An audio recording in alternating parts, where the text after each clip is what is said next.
Topik 4, demonstrasi kontekstual filosofi pendidikan Indonesia. Kontekstualisasi Pancasila sebagai entitas dan identitas bangsa Indonesia oleh Ira Rohaya, S. Kontekstualisasi Pancasila sebagai entitas dan identitas bangsa. 1. Pancasila sebagai entitas dan identitas bangsa. 2. Pancasila sebagai fondasi pendidikan Indonesia. 3. Profil pelajar Pancasila atau PPP. 4.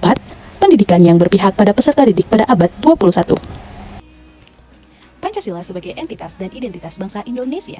Entitas bangsa memiliki dasar ideologis dan sebagai pedoman hidup bangsa yang mencerminkan karakteristik unik dan landasan negara yang mencakup aspek politik, ekonomi, sosial, dan budaya dengan melibatkan tanggung jawab kolektif warga negara dalam menjaga, menghormati, dan mengamalkan nilai-nilai luhur Pancasila. Identitas bangsa. Pancasila sebagai jati diri bangsa Indonesia, yaitu sebagai dasar negara yang menjunjung tinggi kebinekaan, suku, agama, ras, dan golongan, serta sebagai bangsa besar dan bangsa majemuk yang memiliki ciri khas yang berbeda dengan bangsa lain dan tetap mengakar pada nilai-nilai dasar yang membangun kekuatan dan karakter bangsa. Pancasila sebagai fondasi pendidikan Indonesia.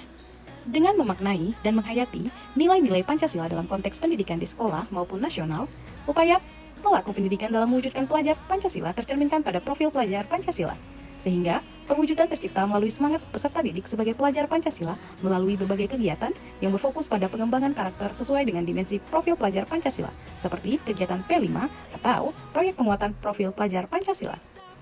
Profil pelajar Pancasila merupakan referensi utama sebagai acuan pendidik dalam membangun karakter serta kompetensi peserta didik menjadi pelajar Pancasila yang belajar sepanjang hayat dan berkompetisi secara global.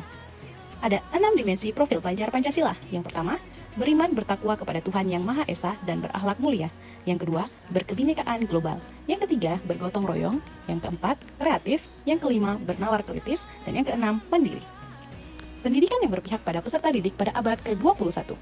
Pendidikan yang menciptakan pelajar Pancasila yang memerdekakan peserta didik serta memenuhi kebutuhan belajar peserta didik dengan memperhatikan perbedaan karakteristik seperti agama, gender, gaya belajar, minat, motivasi, hingga tingkat pengetahuan dan keterampilan.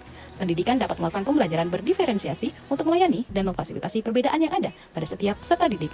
Guru dapat mengutamakan atau menggunakan model-model pembelajaran yang memerdekakan peserta didik sehingga peserta didik memiliki kebebasan dalam menemukan pengetahuannya. Perwujudan profil pelajar Pancasila pada pendidikan yang berpihak pada peserta didik abad ke-21. Dimensi beriman bertakwa kepada Tuhan Yang Maha Esa dan berakhlak mulia. Mewujudkan nilai-nilai ketuhanan dengan mengedepankan dalam menjaga hubungan harmonis dengan Tuhan. Elemen-elemennya, yang pertama, akhlak beragama. Yang kedua, akhlak pribadi. Yang ketiga, akhlak bernegara. Yang keempat, akhlak kemanusiaan. Dan yang kelima, akhlak kepada alam. Dimensi berkebinekaan global. Mewujudkan kebinekaan global untuk pertahanan dan nilai luhur, kearifan lokal, dan identitas dari bangsa. Elemen-elemennya, yang pertama, menghargai budaya. Yang kedua, interaksi sosial. Yang ketiga, berkeadilan sosial. Yang keempat, refleksi dan bertanggung jawab. Dimensi bergotong royong, mewujudkan nilai-nilai luhur budaya gotong royong melalui kolaborasi, kepedulian, berbagi, dan menyelesaikan secara bersama-sama. Elemen-elemennya, pertama, kepedulian. Yang kedua, kolaborasi. Yang ketiga, berbagi. Dimensi bernalar kritis, mewujudkan pemikiran yang objektif untuk memproses informasi, menganalisis, mengevaluasi, menyimpulkan. Elemen-elemennya, 1. Memperoleh informasi atau gagasan. 2. Menganalisis dan mengevaluasi. 3. Merefleksi dan mengambil keputusan. Dimensi mandiri, mewujudkan kemandirian, bertanggung jawab atas perilaku sendiri dan percaya pada kemampuannya. Elemen-elemennya, pertama, kesadaran diri. Kedua, regulasi diri. Ketiga, percaya diri. 4. Bertanggung jawab. Dimensi kreatif, mewujudkan kreativitas melalui kegiatan merancang, menghasilkan, dan bermanfaat atau memiliki nilai guna. Elemen-elemennya, yang pertama, berproses dan menghasilkan gagasan yang orisinil. Yang kedua, menghasilkan karya atau tindakan yang orisinil. Dan yang ketiga, inovatif. Kesimpulannya, Pancasila merupakan dasar dan filsafat negara Indonesia yang terdiri dari 5 nilai luhur.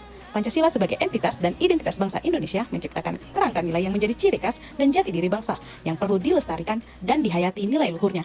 Pendidikan yang berpihak pada peserta didik mengetahui bahwa Pancasila sebagai fondasi dalam konteks pendidikan Indonesia yang dituangkan melalui dimensi profil pelajar Pancasila yang diterapkan oleh peserta didik sebagai perwujudan pelajar Pancasila yang tumbuh dan berkembang sebagai pelajar yang belajar sepanjang hayat, berkarakter, berkompeten, dan terampil sesuai nilai-nilai luhur Pancasila. Sekian presentasi yang dapat saya sampaikan. Terima kasih.